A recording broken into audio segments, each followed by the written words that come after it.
आज बात करते हैं बिहार की। एक ऐसी जगह जिसका इतिहास तो बहुत शानदार रहा, पर जो कई दशकों तक गरीबी और पिछड़ेपन की पहचान बन गया था। लेकिन फिर अचानक कुछ ऐसा हुआ जिसने पूरी कहानी ही पलट दी। जरा इस चार्ट पर नजर डालिए। ये जो हरी बिंदियां दिख रही हैं, ये है बिहार की प्रति व्यक्ति आय। कई दशकों तक ये लाइन देखिए बिल्कुल सपाट सी है, मतलब विकास लगभग ठप था। पर फिर साल 2005 के आसपास कुछ कमाल का हुआ। ये लाइन देख रहे हैं, एकदम से किसी रॉकेट की तरह ऊपर की तरफ भागी। ये कोई छोटा मोटा सुधार नहीं था, ये तो एक आर्थिक चमत्कार जैसा था। तो सवाल यही उठता है कि आखिर ये हुआ कैसे? भारत का एक सबसे गरीब राज्य अचानक से देश की सबसे तेजी से बढ़ती अर्थव्यवस्थाओं में से एक कैसे बन गया? वो कौन सी वजह थी जिन्होंने दशकों की इस सुस्ती को तोड़ा और इस जबरदस्त ग्रोथ की कहानी लिखी? अब देखिए, इस चमत्कार को समझना है तो पहले ये जानना जरूरी है कि बिहार को कितने गहरे गड्ढे से बाहर निकलना पड़ा था, क्योंकि इसकी जो जड़ें हैं ना, वो आज़ादी से भी कई ज्यादा पुरानी हैं। सोचिए, एक जमाना था जब बिहार सत्ता और ज्ञान का सबसे बड़ा केंद्र हुआ करता था। यहीं पाटलिपुत्र से मौर्य साम्राज्य ने लगभग पूरे भारतीय उपमहाद्वीप पर राज किया। लेकिन हाल के कुछ दशकों को देखें तो कहानी बिल्कुल उल्टी नजर आती है, संघर्ष की, पिछड़ेपन की। तो सवाल है, आखिर गलत हुआ क्या? तो देखिए, बिहार की मुश्किलों की शुरुआत आज़ादी से भी बहुत पहले हो चुकी थी। अंग्रेजों ने यहाँ एक सिस्टम लागू किया था, जमींदारी व्यवस्था। इसमें जमींदार अंग्रेजों के लिए लगान वसूलते थे। अब इसका नतीजा ये हुआ कि सरकार को जमीन सुधारने में या किसानों की मदद करने में कोई दिलचस्पी ही नहीं रही। वहीं भारत के दूसरे हिस्सों में रैयतवाड़ी व्यवस्था थी, जहां सरकार खुद किसानों से लगान लेती थी। तो वहां सरकार ने स्कूल, अस्पताल, सड़कों में ज्यादा पैसा लगाया। मतलब शुरुआत से ही बिहार एक तरह से पिछड़ गया। फिर देश आजाद हुआ और एक नई पॉलिसी लाई गई जो सुनने में तो बहुत अच्छी लगती थी, माल ढुलाई समानीकरण नीति, मतलब फ्रेट इक्वलाइजेशन पॉलिसी। इसका आइडिया ये था कि पूरे भारत में कोयला, स्टील, लोहा ये सब एक ही दाम पर मिले, ताकि देश के हर कोने में फैक्ट्रियां लग सकें। पर इस अच्छी लगने वाली पॉलिसी का बिहार पर बहुत ही उल्टा असर पड़ा। सोचिए, बिहार तो खनिजों का खजाना था, कोयला, लोहा सब यहीं था, तो यहाँ फैक्ट्री लगाने में लागत कम आनी चाहिए थी ना। लेकिन इस पॉलिसी ने वो फायदा ही खत्म कर दिया। अब कोई कंपनी बिहार में प्लांट लगाए या महाराष्ट्र में, कच्चा माल तो उसे एक ही रेट पर मिलेगा, तो फिर कोई बिहार क्यों आएगा? एक तरह से समझिए कि बिहार के संसाधनों से दूसरे राज्यों की इंडस्ट्री को सब्सिडी दी जा रही थी। तो एक तो ये ऐतिहासिक वजहें थीं, ऊपर से आज़ादी के बाद दशकों के खराब गवर्नेंस ने हालात को बद से बदतर बना दिया। राज्य एक तरह से बर्बादी की कगार पर पहुंच गया था। खासकर 1990 से लेकर 2005 तक का जो दौर था, वो बिहार के लिए एक काला अध्याय जैसा था।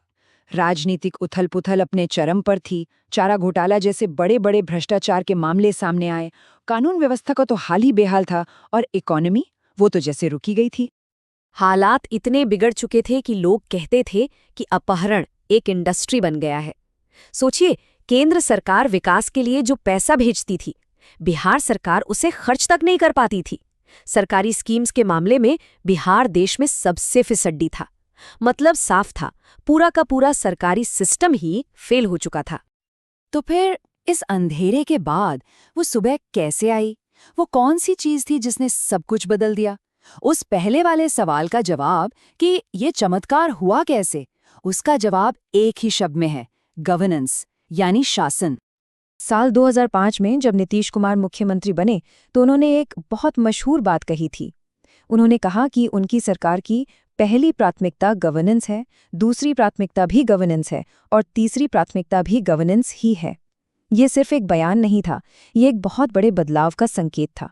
सरकार की सोच, उसका काम करने का तरीका, सब कुछ बदलने वाला था। और ये सिर्फ खोखली बातें नहीं थीं, जमीन पर ठोस काम हुआ। सबसे पहले कानून व्यवस्था को पटरी पर लाने के लिए स्पीडी ट्रायल कोर्ट्स बने, जिससे हजारों अपराधियों को सजा हुई। फिर भ्रष्टाचार पर लगाम कसने के लिए लोक सेवा का अधिकार अधिनियम लाया गया और विकास को सीधे आम आदमी तक, गांवों तक पहुंचाने के लिए आपकी सरकार आपके द्वार जैसे प्रोग्राम शुरू किए गए। और नतीजा एकदम साफ था। जरा इस दूसरे चार्ट को देखिए। ये 2005 से पहले और बाद की जिला स्तर की ग्रोथ दिखाता है। देखिए, 2005 से पहले लाइन बिल्कुल सपाट है, मतलब ग्रोथ 0, और 2005 के बाद एक जबरदस्त अविश्वसनीय उछाल।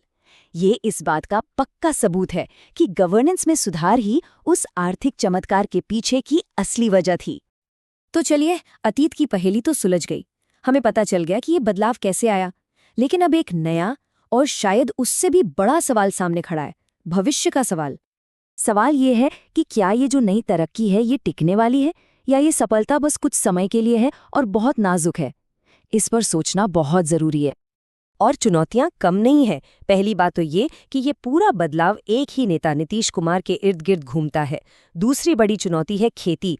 ये बिहार का सबसे बड़ा सेक्टर है, लेकिन इसमें अभी भी बड़े सुधारों की जरूरत है। फिर इतनी तेज ग्रोथ के बावजूद गरीबी अब भी बहुत ज्यादा है। और शायद सबसे अहम बात, रोजगार। विकास तो हुआ, पर इतने नए रोजगार नहीं बने कि बड़ी संख्या में लोग खेतीबाड़ी छोड़कर दूसरे कामों में लग जाएं। तो आखिर में कहानी घूम फिरकर वहीं आ जाती है जहां से हमने शुरू की थी। बिहार का वो महान मौर्य साम्राज्य, वो सुशासन यानी गुड गवर्नेंस की मजबूत नींव पर बना था। हजारों साल बाद आज भी बिहार का भविष्य शायद इसी एक चीज पर टिका है। असली सवाल अब ये है कि सुशासन की ये विरासत क्या आगे भी कायम रह पाएगी।